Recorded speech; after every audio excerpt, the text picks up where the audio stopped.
Hello there. It is Friday, October 1st, 2021. I'm Kendall, and this is my morning journal entry. In these entries, I catalog my ongoing journey to learn the craft of writing and to become a professional author. I hope you enjoy them. So far this week, I've been reconstructing a mystery story I wrote and sharing that process on here. Now, admittedly, pulling apart my own work isn't just challenging technically, but it's a pretty vulnerable feeling inside.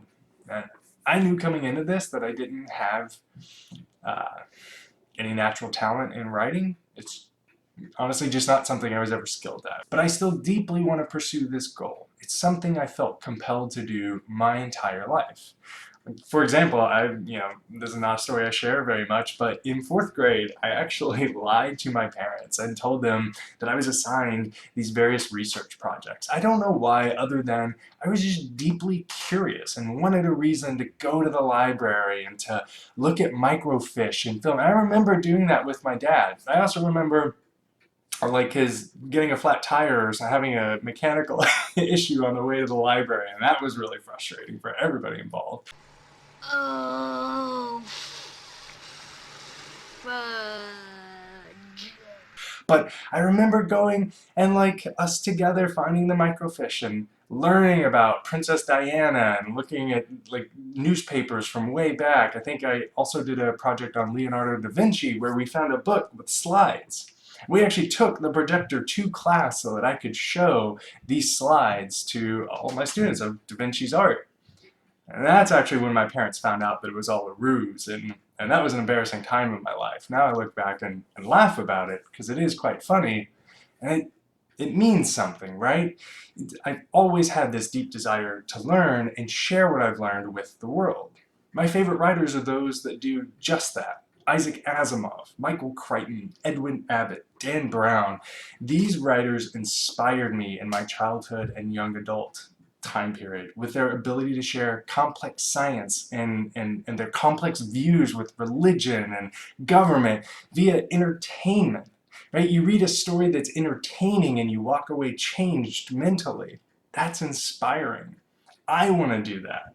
That's the goal here, right? That's the compulsion. That's the desire. Despite any natural talent, I have this desire to do that same thing, to learn and share that.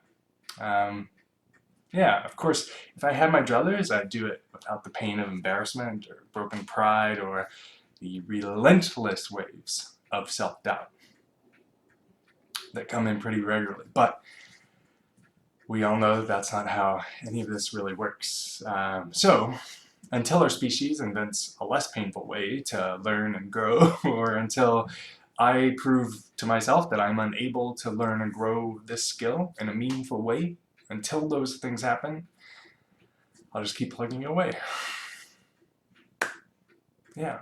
So, that aside, for concrete goals today, I am going to flesh out the story circle for the Conflagration rewrite.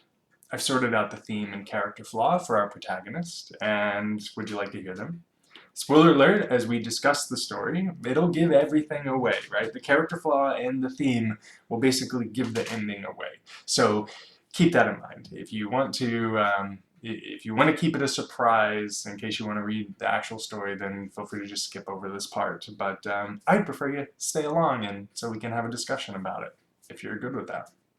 So yeah, remember, the Conflagration is a story about a major fire in a small town that initially gets blamed on an employee of the company. The protagonist, though, after learning more evidence, discovers the true culprit, a tangled web of terrible decisions by the company and the former town government. The protagonist initially tries to ignore some of that absolving evidence of the employee, but he then learns to see it after speaking with a barber. With this said, the theme of the story is to help the powerless. That's the theme, right? Always help the powerless. And I think the character flaw we're going to pit against that is self-centeredness. You know, remember we talked earlier that you want a character flaw that really makes that theme hard to get. And so, you know, if you're talking about helping the powerless, I think a good bit of self-centeredness that makes you unable to see the powerless, unable to see the power you have because you just think it's normal and, you know, everybody has this. I think that might be a good contrast, right? It might really make these things repel. So that, I think, could be quite fun. So our character is initially so concerned with their own career, you know, that they ignore some of the signs. So that's the deal. That self-centeredness is so strong that they're ignoring the signs and not helping the powerless. So yeah, what do you think? Does that sound right to you? Does that sound interesting to you? Yeah. And I guess that's it for the day.